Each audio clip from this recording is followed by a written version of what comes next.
Hey guys, Russ here. Welcome to the second episode of Superhero Spotlight. Today I'm going to be discussing one of my all-time favorite X-Men and going over her origin. I'm talking about Rogue. Rogue's first appearance in comics was Avengers Annual 10 from 1981, created by Chris Claremont and Michael Golden.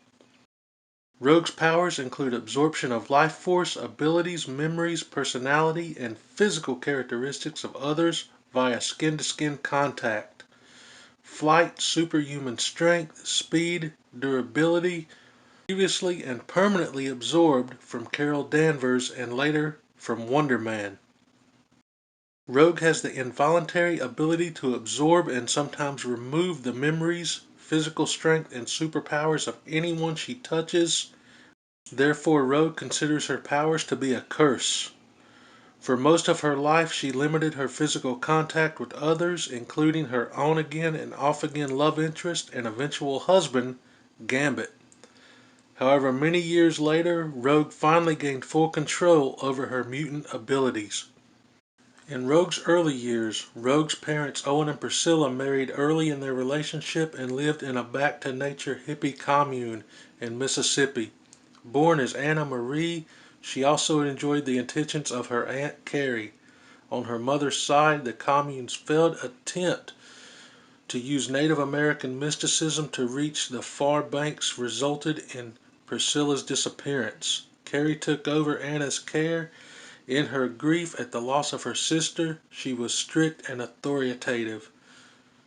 Anna Marie was a rebellious child, and her equally poor relationship with her father and aunt prompted her to run away from home as a young teenager, as well as gaining her nickname Rogue. At some point, Rogue grew close to a boy named Cody Robbins. During their flirtation, Rogue impulsively kissed Cody, at which point her latent mutant power to absorb the life energy and psyche of others with skin-to-skin contact emerged.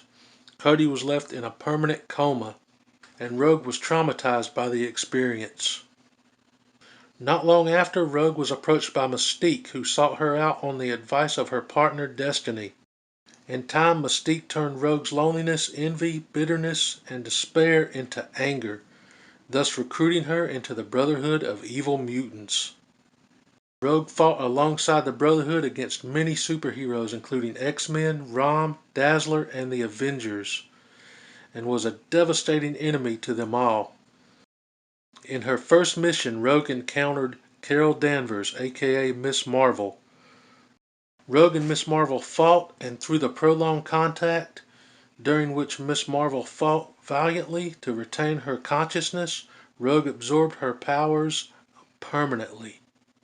Rogue gained Miss Marvel's invincibility, strength, near invulnerability, the power of flight, and the rarely used mild form of ESP, referred to as a seventh sense. After absorbing Miss Marvel's powers, Rogue was ordered to defeat the Avengers and attack them at their mansion. Rogue was able to absorb Captain America and Thor's powers, but was forced to retreat after regrouping with the Brotherhood. Rogue and the Brotherhood attacked Riker's Island to release Destiny. The Avengers ultimately defeated them, and only Rogue and Mystique escaped. Rogue and Mystique were next seen at the Pentagon, where they battled Storm, Wolverine, and a depowered Carol. Rogue was able to absorb Wolverine and Storm's powers, but Storm sent Rogue out of the Pentagon with a cyclone. Later, Rogue and Mystique liberated the Brotherhood from Windust Prison and battled Rom. During the battle, the Brotherhood were again captured, and only Rogue and Mystique and Destiny escaped.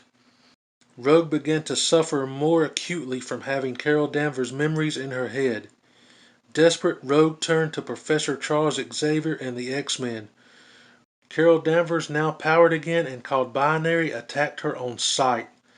Professor Xavier's charity toward all mutants led him to welcome her into the school for gifted youngsters. Regardless of his team having previously fought Rogue and in spite of the X-Men's own strong disagreements, Professor X physically examined Rogue and invited her to join the X-Men and live in the mansion, with the team threatening to leave if she was allowed to stay. Professor Xavier reminded them of their ideals as the X-Men, and they gave her a chance. and Rogue's journey as a hero began. My first exposure to Rogue wasn't actually in the comics. It was from the animated series way back in 1992. I was 12 years old when I originally saw that show, and of course I was instantly drawn to Rogue. She was pretty much my first crush as a kid, as I'm sure she was to many others. From the animated series, I got into the comics, and the rest is history. I've been a fan of Rogue and the X-Men ever since.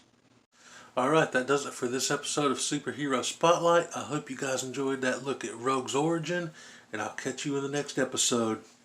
Peace.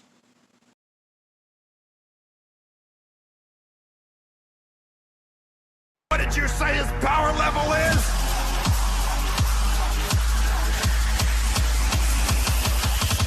It's over 9,000!